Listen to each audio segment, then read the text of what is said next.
Okay, so we have kefir for you today. Hannah's going to record me straining this kefir because a lot of times ladies will ask me how to do it, and it's a lot easier to just show you. So these are kefir grains that have been soaked in milk overnight. I gave them one vigorous shake this morning so that they separated very well. And now it's time to strain them. As I'm straining them, I'll tell you a little bit about the kefir.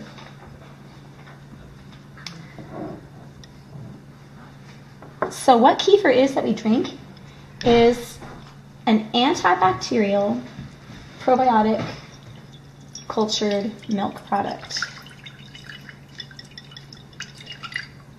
This is what it looks like after it cultures. So just like with cheese, what you end up with is whey and curds.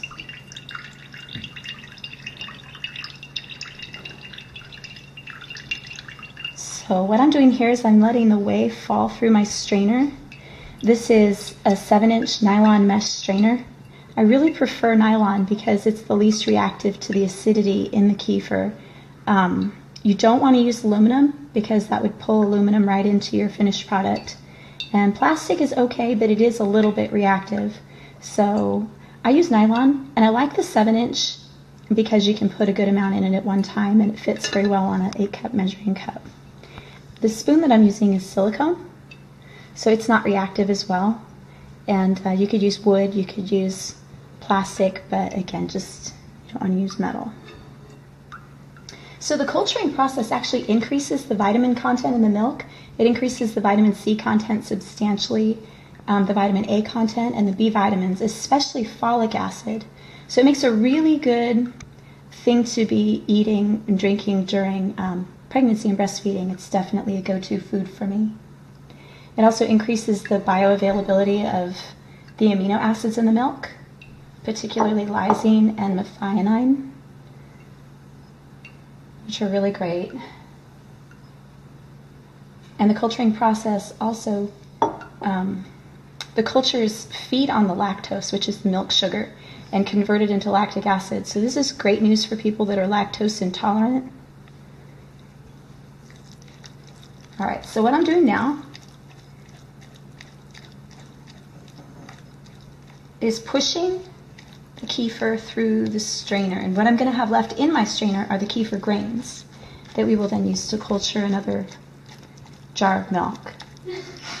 I leave my jar approximately 12 to 24 hours. The longer you leave it, the more sour it will become. So it really just has to do with taste. If you want a very mild, thick kefir, you can give it a shake after an overnight culturing, and it will cause it to separate fairly quickly at that point. So that then what you push through will be thicker.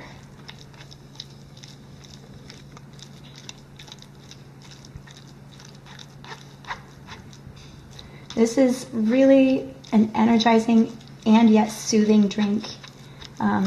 It is just wonderful. It promotes digestion. It colonizes your body with friendly bacteria.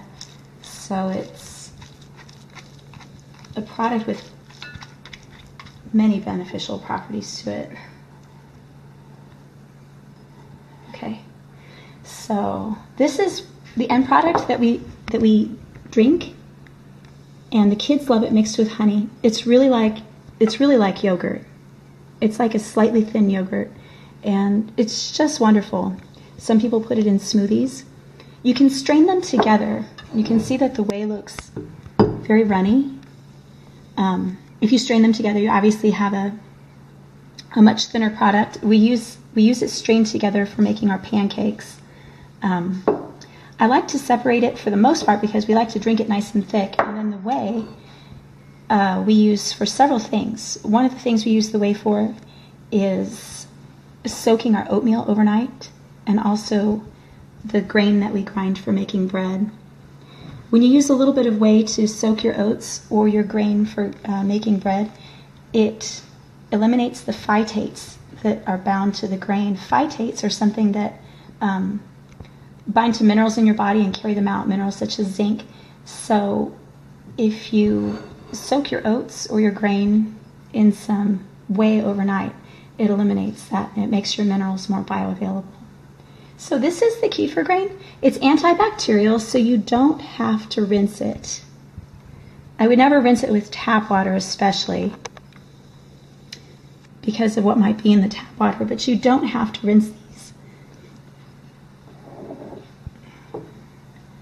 So after I did that, I would just put them in a clean new quart jar.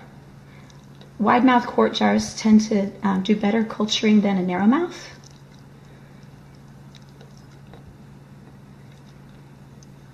It's really hard to kill these things. And this is maybe quite a few, that's a good amount of kefir grains for a jar. Can you see that really well, Hannah? So if you have kefir grains up to about right there, I would then fill it up to milk about right there. You want to leave some space for air because it helps with the culturing process. And then you do want to cover it just to keep dust and things out of it. The only time I've had kefir go off is if I'm grinding grain next to it and I get a whole bunch of flour in it. It just mixes it up and does a weird thing. It's probably still fine, but to keep it really clean, I just put a lid on it loosely after we cover it with milk.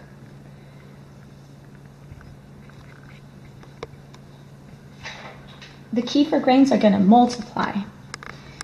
As you do this, you're going to find that you're going to have kefir grains up to here in about a week.